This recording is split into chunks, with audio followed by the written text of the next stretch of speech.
Hi, everybody, and welcome to the ALC Changemakers podcast. I'm your host, Jennifer Sconyers, and today I'm thrilled to be joined by someone whose work truly embodies what it means to lead with heart, healing, and emotional intelligence. Chelsea Elliott is the founder and CEO of Sōmōcom Lab, short for Social Emotional Communication Lab, where she helps people create emotionally safe spaces in their homes, schools, workplaces, and communities.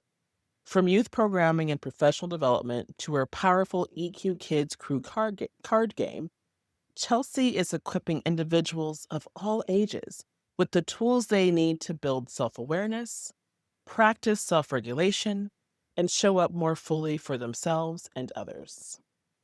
Chelsea and I met in the Goldman Sachs 10,000 Small Businesses cohort in Columbus, Ohio, and I was immediately drawn to her clarity, compassion, and lived experience she brings to her work.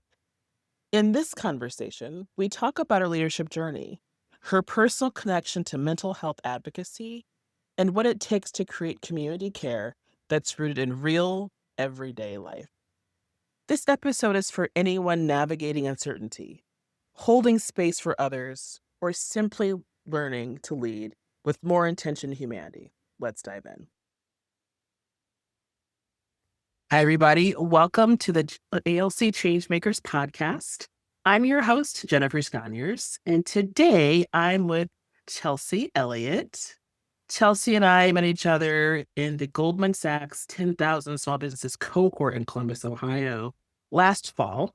We were in the same small group together, so we got to spend a lot of time chatting and talking, and that's when I got to learn about Chelsea and her company, Sōmōcom Lab. So welcome, Chelsea. Thank you, Jennifer. It's nice to be here. Absolutely. Well, tell our listeners all about you and your leadership and your company. That's a lot. My name is Chelsea Elliott. I am the founder and CEO of Sōmōcom Lab, the Social Emotional Communication Lab. And we focus on helping people create emotionally healthy and safe spaces in their sphere of influence. So whether it's at home, at work, in schools, wherever you are, we want to help you create emotional safety for yourself and for others. And my work really started with working with kids. But as I was working with children, I was seeing the inner child and the adults that love them and care for them. And so I do a lot of work with adults through professional development, workshops, programming, all kinds of things. So I love everything that I get to do every day. My leadership is very flexible. I consider myself like a cat in that well, I love when people are independent and aren't too heavily reliant on me, and also not too heavily reliant on, I wanna say, like, structure because things are fluid and ever flowing, and so I allow a lot of autonomy, might be a little more than I should, but I love letting people have their space and do their thing, because not everybody can do it for themselves, and so if I can give somebody the space to practice a method or try something new, create something, for the good of all mankind, then of course I'm gonna do that. So that's kinda how I flow as a leader. I love this. I love this. Well, at ALC, we're all about leadership and how people shine in their leadership and how they show up. One of the things, Chelsea, I remember in our cohort, and what I found so unique about your business is that it really is based in emotional intelligence. So I just want to name that what I was learning from you is this is an emotional intelligence model for business. I know that you can work with a range of different types of people. You can work with kids, adults, you have services and products. Tell us a bit more about your unique approach. Yeah, so everything I do is boosting people's emotional intelligence skills because your EQ is much more important than your IQ, in any area of work that you're in. And so the work that I do with kids, I have a product called the EQ Kids Crew. It's a card game that teaches kids about up to 130 of their most recognizable emotions. And it's funny because I always get, "Oh my gosh, you need to make an adult version." But spoiler alert, it's really for the grown-ups. The characters are cute and relatable to kids, but it's really helping people expand their vocabulary, their emotional vocabulary, learn how to use these terms in the right way, articulating what their needs are, and then regulating their emotions. So it has a lot of self-regulation activities included. So I do a lot of work around social emotional learning, SEL, with kids, particularly around the card game, but I also have other curriculum as part of my Better Me emotional wellness curriculum. And then I work with teens, doing a lot of workforce development, again, around EQ and emotions, because that's everything, especially in the workplace. If you're having a conflict, you can't just up and walk away. Although that was my method. So I've had lots and lots and lots of jobs, but I'm trying to teach them to be better. And then with adults, I do a lot of professional development around self-awareness, self-care, understanding how emotions play a role in the workplace, either, if you're a leader or you're on a team, but it's really based on the individual person. And so that's something that makes me unique in the work that I do. I tell people this all the time. I live the work that I do. I am not a perfect person. I do this work because I am dealing with it on a regular daily basis. None of this is in theory or, oh, I read a book about this thing. No, these are lived practical experiences. And that makes a huge difference when you're trying to connect with people on an emotional level because the work can be really heavy. But I always had humor. I always get the feedback that, "Oh my gosh, I was about to be in tears or I started crying and then I started laughing because of the next thing you said." And I try to keep a really healthy balance because it can be heavy, but it's so necessary. And so, we do a lot of self-awareness, acknowledgement, validation because, you don't wanna take a deep breath the first thing you do. Sometimes you wanna hit something or hit someone. You wanna scream or cuss somebody out, and that's understandable, that's valid, that's what sometimes happens. And so how do you come back from that, or how do you change your default so that's not always your response? So that's how I do my work, and what makes me unique in the things that I do. I always keep it real. I talk about my diagnoses. That's the very first thing we go through so that people can understand that I am a safe space. I'm somebody that you can trust with, what you need to share, and you can have the space to have the dialogue.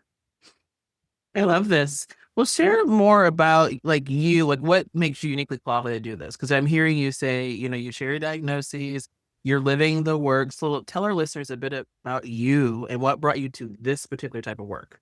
Yeah. So when I want to say I was about 8 or 9. Nope, I was 9. We moved from California, Los Angeles, California, sunny beaches, celebrity life. It was amazing to Dayton, Ohio, because my grandfather got sick. And so, one, my life was uprooted. And then we left my father behind because we were always planning on going back, not knowing what was going on. And then, we started school in Dayton. And then we got a house. And then, like, life just stayed in Dayton. And as a kid, kids don't like to be completely out of control. They need to have control of something. But because, we didn't know what was going on, I felt very lost. And so my mental health suffered, but nobody knew what mental illness was. I was just an attention seeker and drama queen and all these labels instead of, oh, she's struggling with grief from losing the life that she had. Oh, she needs a hug. She needs a little bit more attention right now. And so I have 3 sisters. I'm number 2, and we all handled it very differently. And that's what got me interested in psychology. I was like, how can 4 people with the same parents handle everything in 4 different ways? It was amazing.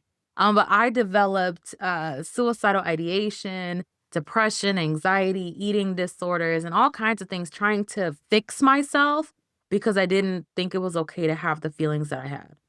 I didn't Mhm. think that it was okay to cry when I was missing my dad. And so nobody from school to home, nobody knew what to do. I've had conversations with my mom a million times about this stuff, and she was just like, "I didn't know." And she is incredible. I only have 2 kids, she had 4. I don't know how she did it. I see why she lost her mind a little bit. So, I understand it.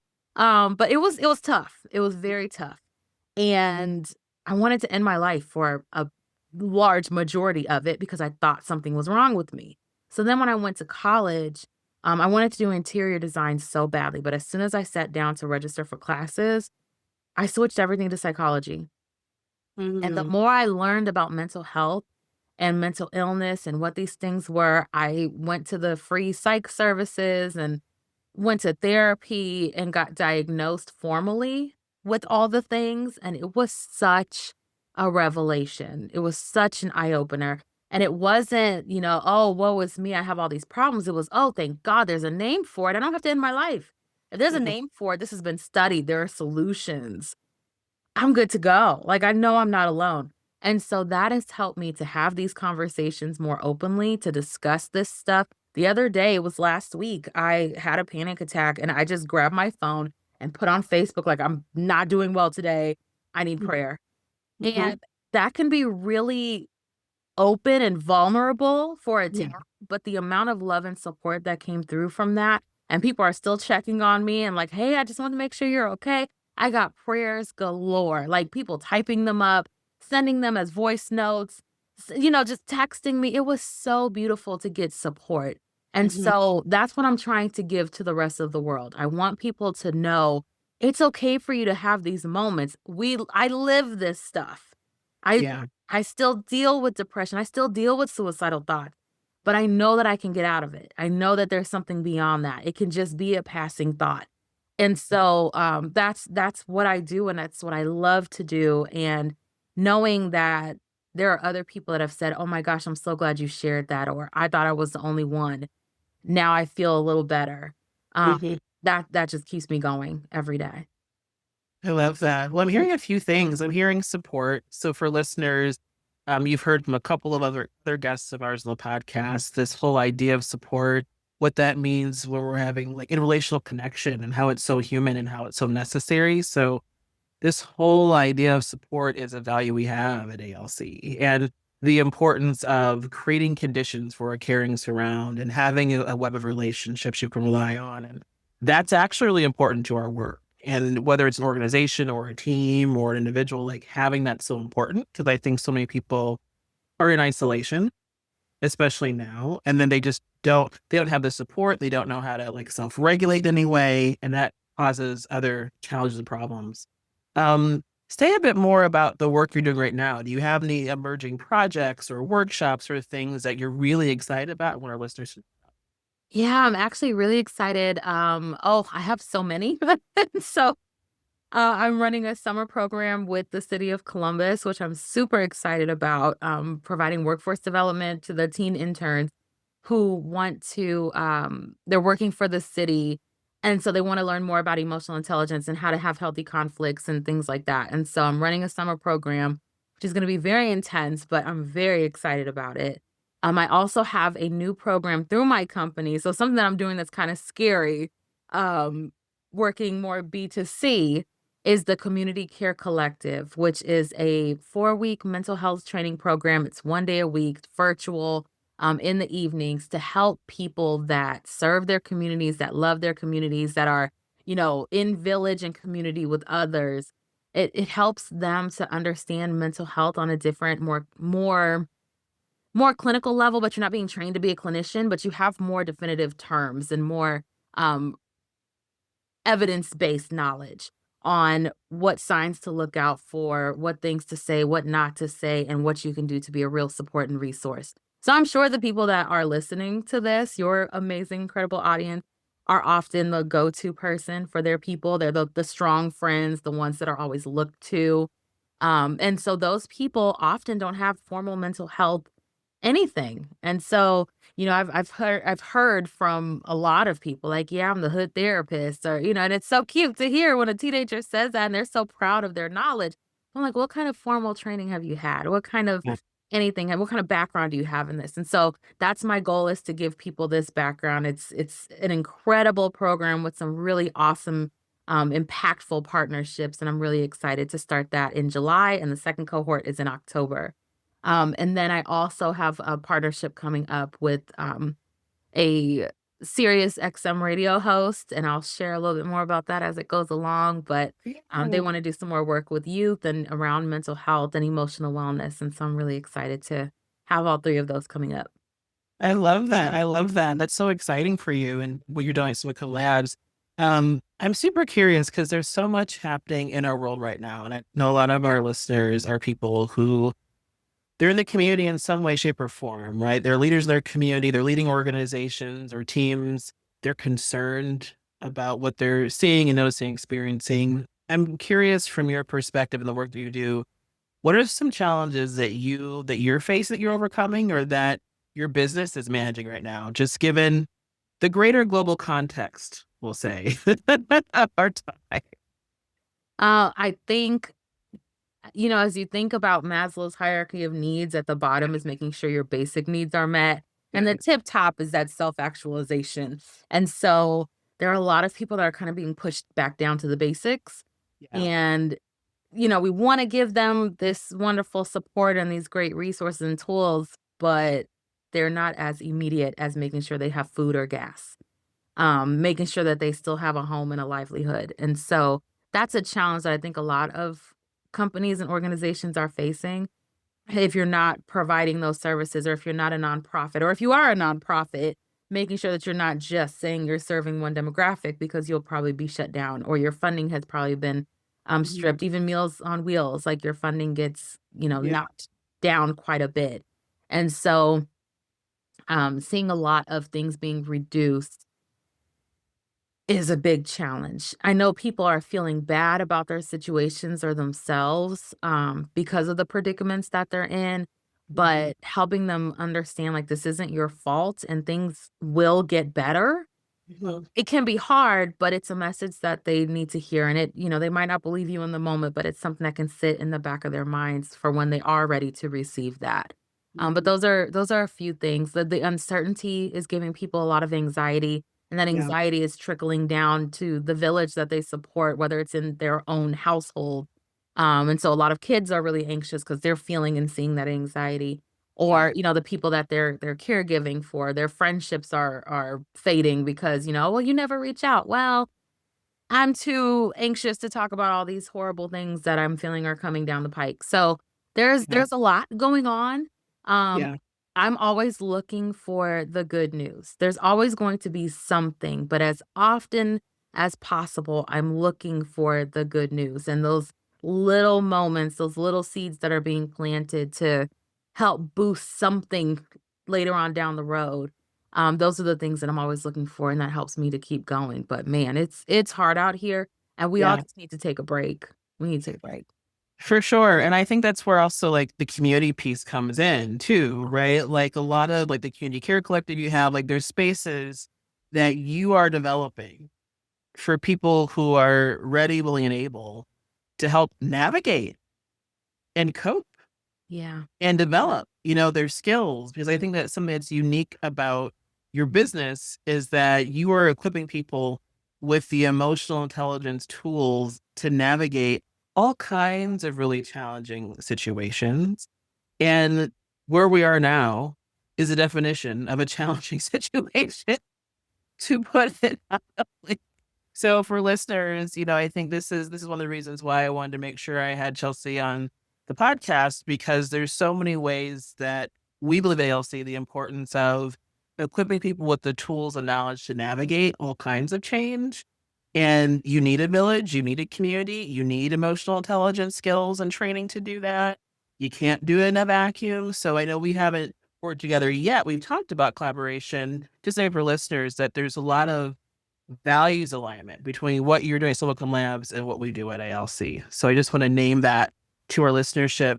Um, as a way to wrap, is there any kind of, I don't know, knowledge you want to impart to the audience, or something you just want to name for our listenership as we begin to close out? I do. Something that came to my mind, is that, when people hear emotional intelligence, they think, "Oh, you don't have emotions or you're not showing them." And Yeah. that's not true at all.